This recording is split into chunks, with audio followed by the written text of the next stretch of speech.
Há 55 anos atrás, Shotaro Shinomori criava o que seria uma franquia de muito sucesso chamada Kamen Rider.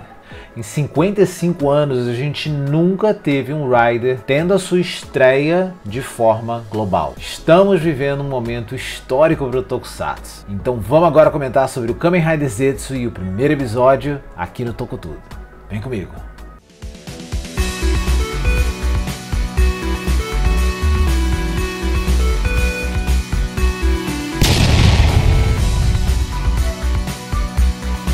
De cara, esse movimento global já tá dando o que falar, né? Porque eu já tô vendo muito por aí rodando nas redes sociais, tem várias hashtags bombadas, tem muita coisa que tá acontecendo, né? Tipo, eu, por exemplo, vou fazendo um scroll no meu feed do Instagram e ultimamente, assim, essa última semana era Zetsu o tempo todo. O tempo todo tem alguém postando alguma coisa, ou alguma novidade, ou alguma foto do brinquedo que acabou de sair. E eu acho que isso já é um bom reflexo de como que tá rolando, né? Isso pelo mundo inteiro. Pelo que eu fiquei sabendo, né? Durante o streaming do primeiro episódio lá na Tokusatsu, tinha mais de 5.000 pessoas assistindo ao mesmo tempo. E aquilo, claro que foi pra América Latina inteira, não foi só aqui, mas bom, 5.000 pessoas vendo Tokusatsu na mesma hora é algo fenomenal, né? Então, venhamos e convenhamos, eu acho que já estamos tendo um saldo positivo disso tudo.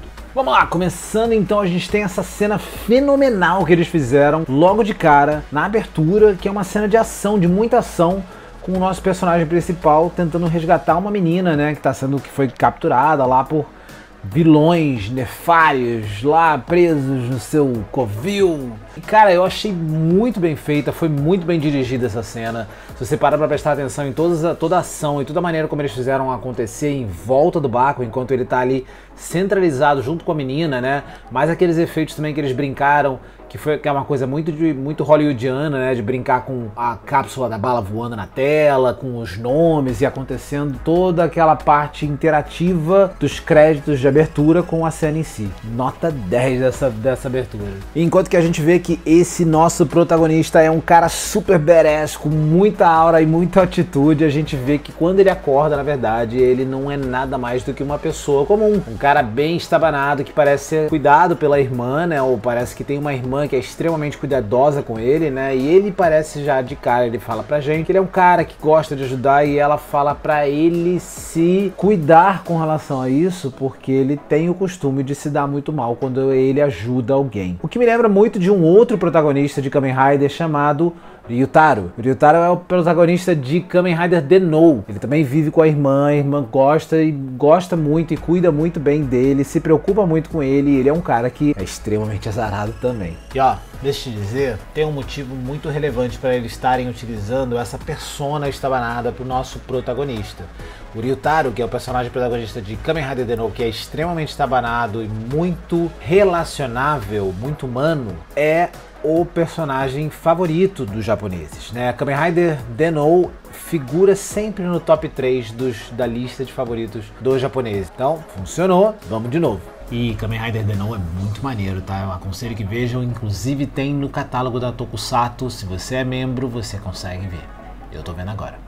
A gente dá uma boa olhada no quarto do Bakugo e a gente vê que ele realmente é muito aficionado pelo tema de espiões e agentes secretos, né? Ele tem posters, DVDs, livros, pra tudo quanto é lado do quarto dele tem lá Agente 7 e Agente 0, sendo que dentro dos sonhos dele ele se reconhece como Agente 7, né? Ele se diz, o codinome dele é número 7. E também tem essa brincadeirinha do 7 com o nome, ele é o 7º Rider da era Reiwa, então assim, isso não é coincidência, é uma brincadeira mesmo com o número e com tudo que tá acontecendo na série. Muito importante que a gente também vê um livro que ele chega a abrir e daí tem lá escrito na primeira linha ou no primeiro parágrafo do livro, da página que ele abriu, sonhos lúcidos, né? Que é o que ele tem. Ele é uma pessoa que consegue controlar o sonho dele por dentro e é por isso que ele consegue ser o agente irado que ele é lá dentro. Com o pé na realidade, a gente agora vê o Rider lá numa agência de trabalho esperando sua vez para conversar, para tentar conseguir um trabalho, né? Porque ele tá desempregado.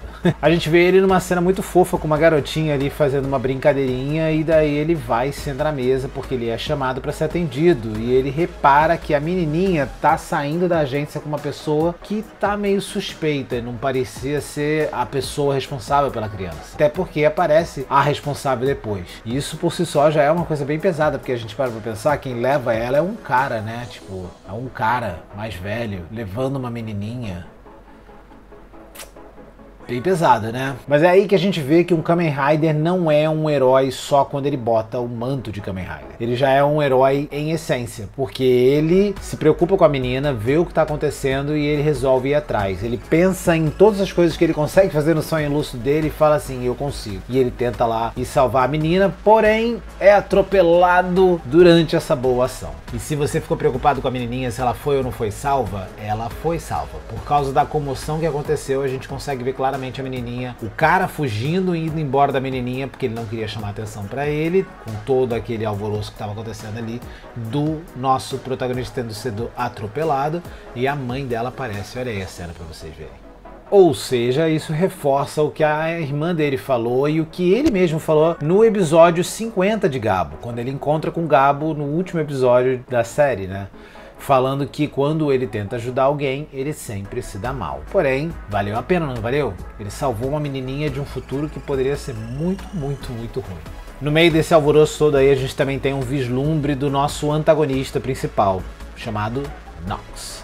É só um vislumbre muito rápido, mas a gente vê que ele traz problema pro barco. Um adendo que eu acho que é muito válido falar é a cinematografia tá maravilhosa, mas a trilha sonora também tá perfeita, tá muito bem encaixada nos momentos de tensão, nos momentos de comédia, nos momentos de ação, enfim, começamos muito bem. Passada essa comoção, a gente vê ele no hospital e a irmã dele extremamente preocupada porque ele mais uma vez se deu muito mal tentando ajudar alguém, e ela evidencia isso mais ainda. Eles estão realmente colocando isso para que a gente entenda a gravidade do quão mal ele se dá e qual a frequência que ele se dá, né? Eles mostram até um pouquinho do passado dele, de fichas, assim, né, de outras vezes que ele teve no hospital, ou notícias de coisas ruins que aconteceram com ele. Ela pede pra ele desistir de vez de tentar ajudar, pra ele não fazer isso mais, porque ele sabe que ele vai se dar mal. E ele diz que ele, dentro dos sonhos dele, ele consegue ajudar as pessoas, então ele queria conseguir isso do lado de fora também, e é por isso que ele tenta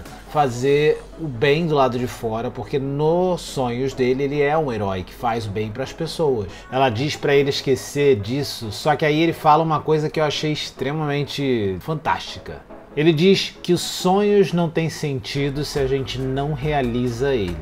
Eu achei essa uma baita de uma frase, bem legal mesmo. Ele então dorme e se vê acordando no mesmo hospital que ele estava quando ele dormiu. Só que não é exatamente o mesmo lugar, né? Aí aparece o monstro da vez, né? O tal do Nightmare, e ele começa a caçar o barco pelo hospital, de repente pula pra rua, de repente pula pra um corredor, pula pro quarto dele. A maneira como eles estão fazendo essas transições de cena, pulando de um lado pro outro e usando de elementos de terror para poder fazer a gente ficar mais apreensivo, né, com tudo que tá acontecendo, super acertada essa decisão. Ficou maravilhoso, ficou muito bem editado, muito bem feito, tá real, com um nível de qualidade bem acima, assim, bem legal mesmo, sabe? Tipo, lembra muito de Inception, as trocas de cena dentro de Inception também são bem parecidas. Até que em algum ponto ele se toca que a coisa tá muito estranha, e aí ele vê que ele tá dentro de um sonho. Ele olha pro reflexo dele e vê que ele voltou a ser ele, o Agente 7, não ele, o Baku da vida real. E ele tenta lutar contra o monstro, mas ele descobre que não consegue. O monstro é muito mais forte do que ele, mesmo com ele estando dentro do sonho dele mesmo. Eis que a gente vê que a força de vontade dele, mais o fato de ele estar no sonho dele, faz com que ele consiga abrir uma porta. Ele entra dentro dessa porta, encontra com o tal do Comandante Zero, que a gente ainda não sabe exatamente quem é, vê só a silhueta dele ali, né? E o Agente Zero entrega pra ele o cinto do Kamen Rider, né? O cinto pra fazer a transformação, fazer o Henshin. Ele sai desse quarto e ele pega, caminha com aquele cinto, bota o cinto no peito. I'm on it. Henshin! E aí ele se transforma, cara, e que transformação! Mano do céu, essa sequência desse Henshin tá maravilhosa. Cara, foi muito, muito, muito maneiro. Os efeitos nebulosos, assim, abstratos, assim, de sonho acontecendo. Caraca, mano, tá muito maneiro, não tá? Putz. Aliás, falando do estilo desse Rider, né, cara, ele tem um estilo, ele tem aura, ele farma muita aura quando ele tá ali se preparando pra poder lutar, porque ele tem todo um estilão, assim, né, que é muito parecido com o Ace de Kamen Rider Geats, né, o protagonista de Kamen Rider Geats, mas também me lembra um pouco o Shotaro, o Kamen Rider do meu Kamen Rider favorito, que é o W. Ele também tem aquela vibe de cool guy, né, de um cara muito maneiro. E vários outros, tem vários outros protagonistas também, porque ele combina elementos de Riders diferentes, fazendo um Rider que tem um pouco de vários cernes de outros protagonistas da franquia, né, e eu acho isso muito maneiro. E aí a gente vai pra luta, cara, e na luta a gente vê que isso aqui é o ponto alto dessa série. Cara, a luta tá muito bem coreografada, tá muito bem dirigida, o jogo de câmeras pra gente ver, assim, a ação acontecendo tá fenomenal, a música tá muito boa. E putz, eu me amarro em Riders que acendem por completo, assim, quando tá escuro, né, então, tipo, eu acho que é uma coisa meio remanescente do Faiz, né, tipo, e eu gosto muito disso. E é engraçado porque o Faiz é outra série de Kamen Rider que tem uma brincadeira com números, né? É 555, o Zets, que é 777. E ambos têm essa peculiaridade de brilhar totalmente no escuro, né? E cara, que luta, que luta. Nessa primeira luta a gente vê alguns poderes muito interessantes, né? Ele tem controle de densidade de massa muscular, né? Você vê que quando ele precisa, ele tipo segura o tranco no que ele tá fazendo, né? Tipo, ele dá uma inchada na perna dele e ele consegue se segurar no lugar. Ele dá uma inchada na perna dele e corre mais rápido. Ele dá uma inchada no braço dele e segura o monstro no muque. Mano, muito maneiro, assim. O monstro conjura correntes para atacar ele. De repente ele pega essas correntes e transforma em um ponto positivo para ele dentro da luta, segurando o monstro ali e tacando o monstro para longe, né? Então assim, cara, muito legal, assim. A gente pode ver que vai ter uma gama muito grande de poderes, porque eu tenho certeza que eles vão expandir muito mais isso. É fácil de expandir, né? Ele tá no sonho. Eu achei muito legal esse desfecho da luta com o monstro, depois de ter sido derrotado, virando uma borboleta e indo embora, né? Na cultura oriental, a borboleta simboliza a alma, simboliza o espírito, então ela meio que a purificação do que aquela pessoa, da consciência daquela pessoa, né? Então ela se torna algo mais puro e evolui, vai embora, né?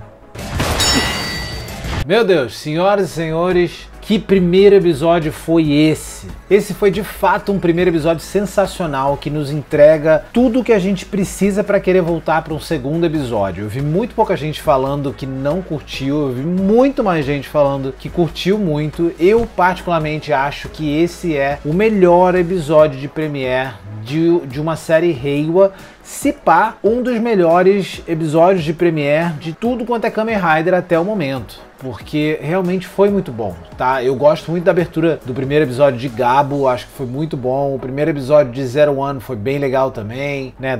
Falando da era Reiwa. O primeiro episódio de Geats é muito forte, mas realmente esse, caramba, topou. Não tem pra ninguém. E eu achei uma coisa muito curiosa, que quando ele acorda lá no mundo real, dentro do hospital, na cama dele, ele abre o roupão e ele vê que ele tá usando o drive do Zetsu. Eita, caraca!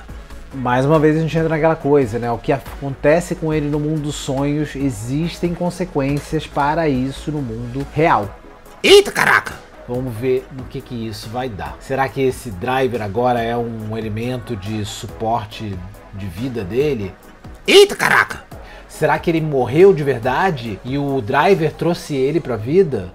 Eita, caraca! Ou será que ele morreu e ele tá vivendo num sonho? Tem tanta coisa que pode acontecer com essa trama, e eu acho que tem muita coisa legal que tá pra acontecer com ela. Basicamente é isso. O que você achou de Kamen Rider Zetsu? Você viu o primeiro episódio? Viu mais de uma vez? Eu vi umas 4 ou 5 vezes. Tô doido pra ver o segundo episódio. Espero que vocês tenham curtido esse meu review. Toda semana eu vou tentar sempre lançar um review do episódio que a gente tiver visto. Se você ainda não é inscrito, se inscreve. Se você curtiu esse vídeo, deixa o seu like, deixa o seu comentário também. Tudo isso ajuda demais. E se puder compartilhar, eu também agradeço. Então é isso, minha gente. Um beijo no coração de vocês e até a semana que vem. Mua!